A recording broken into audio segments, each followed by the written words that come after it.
I'm joined now by the Director of Defending Democracy Together and Editor-at-Large of The Bulwark, Bill Kristol. Thanks for being here, sir. Good to be with you again. A lot of politics around this kind of thing. The commission has powers and thus will matter in a way that other things in Congress may not. Your view of where this goes? I think it could matter. You know, people have been sort of downplaying it. We know everything already. We've got dramatic videos. God knows we do know a lot about what happened. But still, people under oath.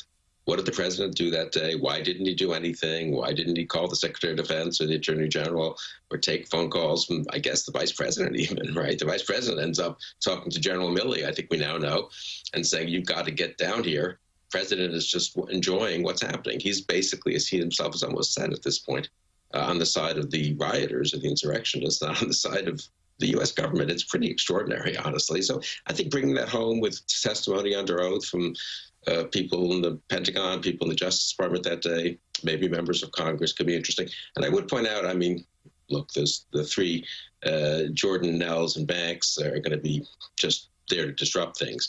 The other two, with Kelly Armstrong, I think it is, from North Dakota, second term, he said some pretty strong things right after January 6th. Might be a little different. And then Rodney Davis from Illinois did vote for the commission and has sort of said this was a terrible day for American democracy. Fair. Is it possible that Davis will break a little bit from his own party, join Liz Cheney on a few votes? Suddenly, if you get votes that are 9-4, 10-3, you know, on some procedural matters, or maybe on the final report, you know, that would be, I think, pretty, that might really say something, you know, that it, so I think McCarthy was under pressure not to pick simply obstructionists. I don't want to put too much, believe me, too many hopes. I don't want to put too many hopes on this. God knows how many times the mainstream establishment Republicans have disappointed us. But I do think Davis and maybe Armstrong are a little bit different from the Jim Jordans of the world. Yeah, I think that's a shrewd point. And to the extent we can glean anything, again, from their records, it would seem that McCarthy politically has a multi-pronged strategy, because he's got the sops to the right who will make the moments or talking points and feed that so-called beast. And then he's got some other people who may or may not engage on this substantively and who, as you say, are not all in the same league on the votes and thus might take a traditional justice or law enforcement approach. What does it mean to you that several members of the committee share the same objective as the rioters, which was to use that day, January 6th, to overturn the election?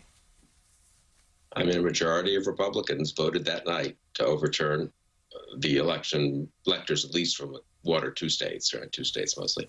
So they, with no evidence at all, in a totally unprecedented way, utterly unprecedented, and therefore legitimizing the efforts to cast doubt on the election, playing along with Trump's big lie. That's the majority of the Republican Party. We should never forget that. That hasn't changed. One interesting thing I saw recently, though, in some private polling, but also confirmed by public polling, 25% maybe of Trump voters, of Republican voters from 2020 weren't happy about that vote. They think that was the wrong thing to do. I do wonder if Democrats really hammer away, not so much at the insurrection itself, though that's important too. That's really a Trump issue, and a few members of Congress, Gosar and some others, but most of these people didn't say much one way or the other. The insurrectionists didn't know who they were, probably. But that vote, I mean, think of that evening, right after the insurrection, after the violence, after the big lie, we've seen the consequences of it, they still vote to overturn the election results from Arizona and Pennsylvania.